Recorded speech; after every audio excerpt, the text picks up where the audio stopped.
शिवपुराण म्हणजे भगवान शिवांचं वाङ्मयीन स्वरूप असलेलं असं हे, आणि यातील आशय आत्मसात करून त्याचं श्रवण पठण करणं ही शिवाची सेवा मानली गेलेली आहे.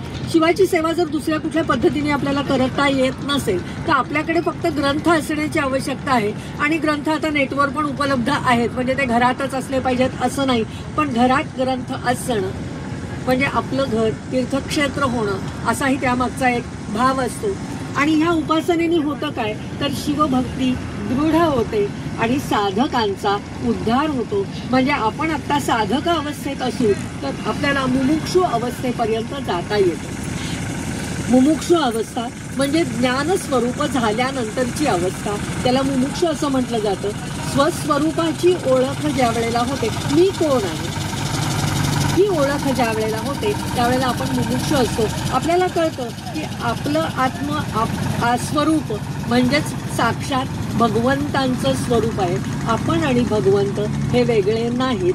कारण आपण जेव्हा आलो, आपण कुठून आलो असा जर प्रश्न आपल्याला विचारला तर सहजपणे आपण म्हणतो ह्या आई वडिलांच्या पोटी आमचा जन्म झाला, हे आमचे माता पिता, हे आमचे आजी आजोबा, हे आमचे पणजी पणजोबा, मागच्या पिढ्यांपर्यंत आपल्याला जाता येतं. पण पुन्हा पुढे प्रश्न राहतोच. अगदी गोत्रापर्यंत आपण जातो आणि सांगतो की हे आमचे मूळ पुरुष.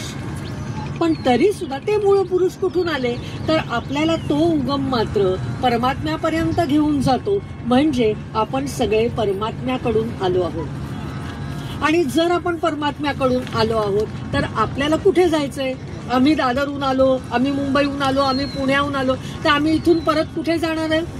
दादरला जाणार आहोत, मुंबईला जाणार आहोत, पुण्याला जाणार आहोत, नाशिकला जाणार आहोत. जिथून आम्ही कुठून आले असू तिथे आम्ही परत जाणार आहोत. म्हणजे आलो ते ठिकाण आपल्याला माहिती आहे, जायचंय कुठे ते आपल्याला माहिती आहे. पण प्रत्यक्ष आपण या जगात कुठून आलो आणि कुठे जायचंय याचा मात्र आपल्याला नेहमीच विसर पडलेला असतो. पण ही पुराणं आपल्याला त्याची आठवण देतात की विसरू नका, तुम्ही त्या परमात्म्यापासून आलाय आणि तुम्हाला परत परमात्म्यापर्यंत जायचंय.